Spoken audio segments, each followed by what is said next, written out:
I don't think most of you realize that you do not have time. Everything is time. Time can be converted into anything. We all know time can be converted into money. People say often, time is money. This is true. Money is also time. You spend money to save time. Time is the enemy of the rich man, so he takes a private jet to save time. Money is the enemy of a poor man, so he waits for the bus to save money. But they're the same thing, money and time. So when I say you don't have time, this is something you need to remember because it's extremely important and you can apply it to most things. You do not have time to have a headache. Do you understand? I'm not saying you don't have a headache. I'm not saying your head doesn't hurt. But you don't have time for it to affect your life. You do not have the waking hours. You are being outcompeted and crushed by people who are more powerful and more connected than you'll possibly ever be. By people who know things you do not know. You do not have time to have a headache. It's simply not acceptable. How do you perform when you have headaches is a stupid question. The fact you've even framed it in that way shows that you don't understand the world. I'll give you another example. You don't have time to argue with your woman. Your woman started an argument today or yesterday, whatever, and you've been texting back and forth. You don't have time. You have things to do. There's unlimited work in the universe. You don't have time to have a headache or message girls or scroll Instagram. You don't have time for any of these things. Time is your lifeblood. It's all you've got. You can turn time into reputation. You could turn time into global fame. You could turn time into respect. You could turn time into a fantastic body. You could do anything with your time. You could choose a random embassy. You could choose a random country that you have beef with, Chile, and you could go stand outside the Chilean embassy with a sign saying, "Down with Chile," for no reason. But if you stood there every single day, after about 2 years, people would be like, who is this guy and why does he hate Chile so much? You can turn your time into anything you want. So how are you going to waste it sitting around saying, I have a headache? Boo boo, I have a headache. But the question is framed incorrectly. If I have a headache, I don't care. And one of the main reasons I don't care is because my enemy doesn't care. You know, when I got injured when I was training for fights, my coach would often say to me, is your enemy going to hit you less or show you mercy because of this injury? If you say, okay, we're about to fight, but halfway through the training camp, I hurt my foot, so, take it easy. No, he's going to try and destroy me anyway. So if he doesn't care, why do I care? And why does my coach care? Nobody cares. The people who are trying to steal your woman, and trust me, everyone is. The people who are trying to take the money that you want to earn and put it in their pocket before you can. The people who want to have large and gorgeous feathers on their peacock to show the world all the amazing things they've done. They don't care that you have a headache. So why do you care? You need to reprogram your mind. You don't have time to have a headache. You don't have time to be doing the majority of things you do. And there's always been and always will be, and we could talk about that again. We were talking earlier about competence, right? Do you think a woman sees you as competent if you complain about having a headache? Let's say you have a headache. It's fine. You have a headache. I'm not disputing that. Maybe it really hurts. That's terrible. If you go, oh, I've got such a bad headache. Do you think a woman looks at you and goes, yes, oh, I found the guy for me? She may not say anything. She may say, oh, do you want a pill? But really, deep down, this guy's a dickhead. I mean, if you got hit in the head with a hammer or shot in the face, fine. But why do you have a headache? From what? Scrolling TikTok. A lot of you deserve the failure you endure. The universe is very giving. I often believe, people say the world's not fair. I'd argue that karmic retributions, and in the long run, all in all, is pretty fair. Karmic retributions are real. In the end, God gives you exactly what you deserve. So if you're not happy with your life, you have to ask yourself, do you really deserve more? Have you really tried 100% of the time? Did you ignore that headache? Are you as competent as you could possibly be? Have you given 100% every time you've done anything? No, you deserve what you have. You deserve your mediocrity because you're an average person. You want a Lambo and these women and a boat and whatever else you want because you see it on Instagram, but wanting something and deserving something are very different things. If you truly deserved it, you'd be working for it in a way that ensures it would be given to you by the universe. Every single thing I've ever wanted, I have got. Maybe not instantly, maybe not easily, in fact, certainly not both. It was always difficult and it always took time, but I really wanted them, so I always got them. And I put in enough work to show God and show the universe I deserve them, so he gave them to me. I cannot remember a single time, and I state this as a matter of fact, this is not hyperbole, I cannot remember a single time I have ever decided not to do something that must be done because I had a headache, ever. It is easier if you enjoy it, because you do not struggle with lack of motivation or lack of interest. For me to say you could honestly be world champion at something you hate is a lie. You can, however, be competent at things you don't like. You can be very good at something you don't like doing. To be the best in the world, you probably have to fall in love with it. But the way you do anything is the way you do everything. And you can fall in love with the idea of being good in general. So anything I do, I don't want to be bad at. I either don't do it or I try my very best all the time to become extremely good at it. I don't see the point in doing anything and being mediocre or being bad at it. What's the point? If I'm going to speak on podcasts, I want to be good at it. Anything I'm going to do, I want to be good at. Now, you should have enough respect for yourself that you're prepared to always put in the effort to give your best 100% because it is a habit. You should always give your best to anything you do. When you pick up a video game, you should give your best. When you drive a car, you should attempt to drive as efficiently as possible, using the brake as little as possible to not waste fuel, to make sure there's no close calls, no sudden braking. Most of you are just getting in your car and driving like a jackass from point A to point B, not trying to actually go, you know what, let me drive and pretend I have the queen in the back seat and I can't even brake suddenly. And I only have a fraction of fuel. How far can I go if I very smoothly, very calmly anticipate the traffic in advance, move my car in and out of the cars so I barely have to brake, keep moving slowly and smoothly? Let me try and get good at this. The way you do anything is the way you do everything. And it is a habit to be good at things. There's nothing wrong with just being good at things. To be the best in the world, you have to love it. That's true. But you're not going to love the majority of things you do. That's not realistic. The world's not going to afford you a life where everything you do you're in love with. In fact, you're going to end up doing a whole bunch of things you don't want to do. And the life hack is, if you enjoy getting better at things, then you can be doing something you don't want to do better than you previously done it, and now you enjoy doing it because you were more competent and more capable at said task. You are now better at said task. Every single thing I approach with vigor because I like being good at things. And that's not because I'm arrogant. That's because I have enough respect for myself, and more importantly, I have enough respect for the people I love to know that I need to be good at things. When my children, or when my women, or my family, or my people who rely on me, my brothers, anybody comes to me expecting me to do something for them, I need to have enough respect for them to know that I'm good at what they ask me to do. And if I don't know what they want me to do, or I'm not particularly good at it, I'm at least good at learning. You can become good at learning so that you learn things faster. Good at concentrating. Good at taking a scenario seriously. These are all basic life skills that go along with bravery. That's going to put you in a competitive bracket amongst the masculine realm which exists today, because most people can't even focus. Most people can't even focus or try hard at anything. So to answer the question, can you become world champion without loving boxing? No, you can't become the best in the world. However, you can become very good at it because you can have enough discipline to ensure that you go to training, and you can make sure that you're the kind of person who, if you're going to go to training, you're going to try your best. Guys, you're going to go to training for an hour. Whether you try hard or don't try hard, you're going to spend an hour in the boxing gym. There is no reason to not try. That is a learned habit. And what you often find with people who need to be motivated into things, because they're not disciplined enough to do things and not disciplined enough to do things properly, they'll go and say, I went to boxing training, as if that's all that it's about. It's not about going to the training. It's about trying hard in the training. It's about giving it your all. It's about dedicating yourself. You're going to give an hour up anyway. There's no reason to not try. Most people go through their entire adult life without trying 100% hardly ever.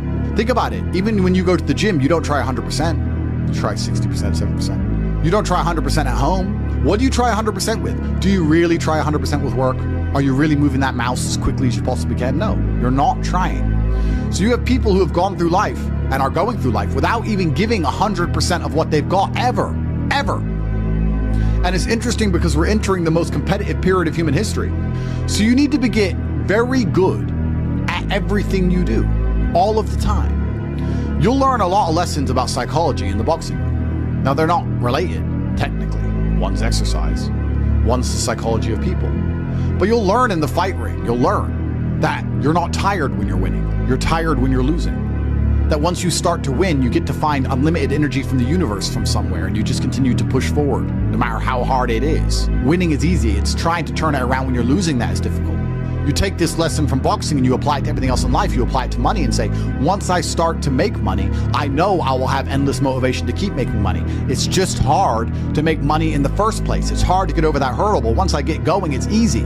It's a positive reinforcement loop. It's a spiral upwards into infinity. It's a tornado that takes you to the promised land. So to have that unique psychological conclusion, that unique psychological input, you had to become good at boxing. So it's very important that you're good at everything you do, all of the time. Don't do it if you're not going to try. But you don't want people to learn bad habits. But it's a bad habit to coast.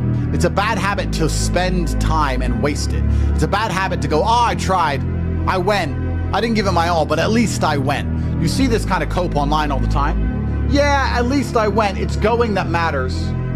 That's not true. It's trying that matters. So you see this kind of cope. I didn't feel like going to the gym, but I went and just had a light session. Why? You went anyway. So why did you have a light session? If you're gonna go, do it. If you're gonna do it right. There's no point in half doing anything. You may as well have not done it at all. So this idea you can coast through things, this idea you can lazily try or pretend to try or just showing up counts, I dispute all of that absolutely. You give 100% of your heart, soul, and vigor to anything you do, and it becomes a habit so that it's all you know how to do. Before you know it, you're driving a car trying to do it as well as possible. And you're having a conversation trying to be as clear and compendious and concise as possible. And you're trying to make money as much as possible, as efficiently as possible. And you're trying to educate your children as well as possible. You're trying to protect your family as much as possible. You're trying to get as strong as possible. Because all you know is maximum limits. That's all you've ever done. You've never done any of this, that garbage can go out the window. So you need to get good at getting good at things. And you need to get good at trying 100% at all things, whether you like them or not. And this will give you a base level of competency in all realms, even if you're not in love with said task. Success is like being pregnant. Everyone says congratulations, but nobody knows how many times you get fucked. Absolutely. But that's the beauty of success, right? Because all the times you get fucked teach you the lessons you need to be successful in the first place. You would never be successful without getting screwed over. And also, you wouldn't be happy with your success without getting screwed over. The reason you appreciate that woman who's so good to you, who you trust with all your heart, who's loyal to you, is because that other woman cheated on you. If you had never seen a terrible, narcissistic, cheating woman, you wouldn't appreciate a good, kind-hearted one. There is no light without dark. So it's very important that you go through these bad things, one, to learn lessons, but two, to learn gratitude and appreciation for things once you have them. It's extremely important. Every time something bad happens to you, you need to say thank you to God. Thank you, God, for giving me this difficult time, for me to learn lessons, and for me to have more appreciation for my fantastic life in the future. That's how you should approach life. And especially success is exactly the same way. The lessons you'll learn failing along the way will ensure that when you get to the top, you can keep it. It's difficult to think of a scenario where being brave would be a negative mindset for you to be able to tap into, because bravery affords new options you haven't previously considered. If you're a coward, you don't have certain options on the chessboard because you simply don't have the bravery to make X moves. But if you are brave, you can analyze these moves. So you have a whole bunch of moves that most people don't have. Most people do not have the bravery to consider alternate paths. You need to be able to look at the chess moves that most people will not be prepared to make, and most people live very afraid. So bravery is an extremely important skill to hone. It's something you should practice. You should often sit and think, what would be the bravest decision I could make in this scenario? What would be the bravest one I could possibly make? And consider it. I'm not saying do it, but you should get in the mental model of considering it. Because quite often when you're a coward, brave decisions don't even cross your mind, ever. They don't even cross your psyche. They're not even something that's interesting to you. You haven't trained your mind to consider them. So you need to train your mind to consider bravery, because bravery is something that is going to universally apply throughout your life. It doesn't matter if you're rich, it doesn't matter if you're poor, it doesn't matter if you're in Thailand, it doesn't matter if you're in Peru. Having the option to be extremely brave and consider the options which are afforded only to a brave person is going to be something which is always going to benefit you. So it's very important that you consider and think about bravery as a whole, something I want you to hone. This life is sales. Convincing a woman to love you is sales. Work is sales. Life is sales. So fantastic thing to learn. Boxing, once again, fantastic thing to learn. It's very good. Your body and mind are connected. You cannot have a strong mind without having a strong body. Fantastic. Who should you be before you become rich?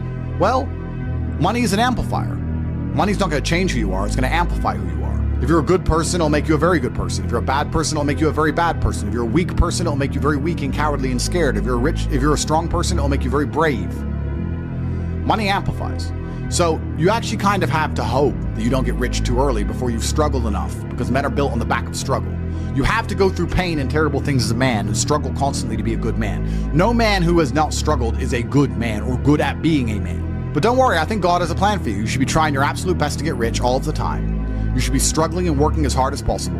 And all of those lessons that will come with all the suffering and the difficulty will be amplified by the time you're a multimillionaire and you become the best version of yourself. That's how you become a top G. Wake up every day and be prepared to give 100% focus to all of the things you do.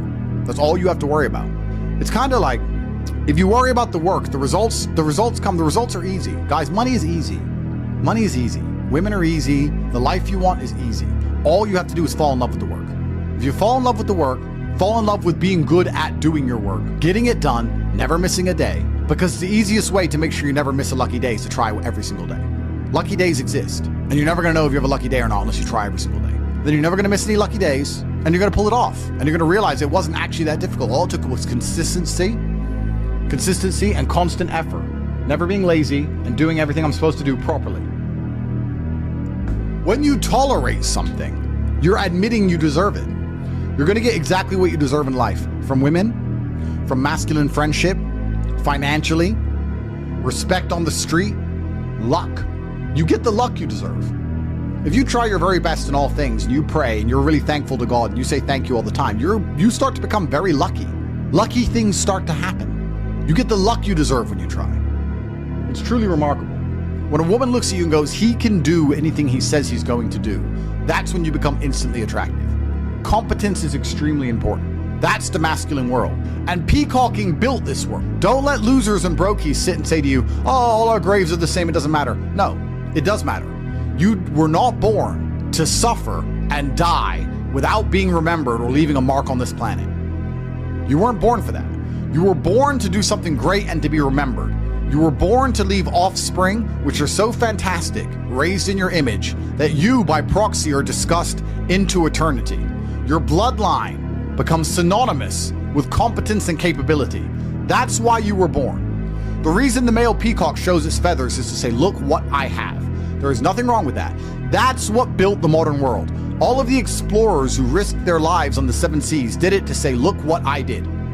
The most beautiful buildings around you, the cathedrals, all these things that were built by men saying, look what we have done. We have done something other people cannot do. Flexing, in and of itself, is not a stupid idea. It's actually a biological norm amongst men. Don't be confused. You don't want to flex asininities. You want to flex capabilities. You want to flex competence. You want to flex, look what I can do, which others cannot do. And respect often lies on the other side of fear. If there's a decision that everybody's afraid to do, but you do it, that is what's going to get you respected by your peers. But masculine brotherhood has been the basis of keeping you accountable. It's very easy for you to become the best version of yourself if all the men around you are pushing you all of the time. And they're ensuring that they are being their best selves, which is constantly pushing and striving towards successes. This is what you're supposed to do. You always have. This is why even boxers, although they fight alone, they train as part of a camp with other boxers. You're always pushing yourself all of the time. That's the primary objective of masculinity, is to leave your mark on the world. And it's easiest to do that if you have brothers behind you who are pushing you to be your best self. I don't know how to keep that fire going. What should I do? This is a really interesting question, actually, because it amazes me that so many people in the world still today, even though we have instant access via social media to the truly successful, believe anything they've done matters. So you've made 100 grand. You're still poor. That's nothing. That is nothing. 100 grand is nothing. It is my cigar bill for a month. It's nothing. You've changed nothing. You've achieved nothing. You need to compare yourself always and constantly to somebody who is outperforming you. You need to stop being so happy with yourself for these tiny little successes. This is what they teach inside of common pop psychology classes. Yeah, and take the small success and be happy with it and put little milestones and reward yourself for achieving the little milestone. No, that's not what you should do. The point is, the fact you could have a little tiny success and quit shows that there's something wrong with your mentality and your firmware in the first place. You don't know what success is. I don't consider myself successful. So how can you consider yourself successful enough to not work? All I do is work. I work 7 days a week, 18 hours a day, every single day, never missed a day, headache or not, ever. So I don't understand this mindset. And you see a lot of people do it, right? They'll say, oh yeah, I had a really great week and I made some money and now I'm in Costa Rica. You're never going to win that way.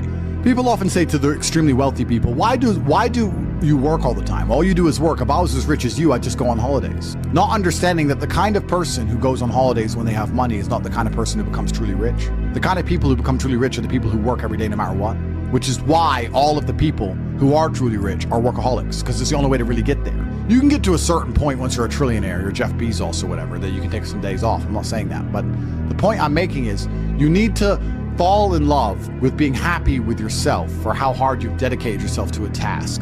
That needs to be more satisfying to you than relaxing. Relaxing is probably the most boring thing you can possibly say for me to do. Say, Andrew, do you want to go relax? I'd say, what do I do, stare at a wall? That sounds terrible.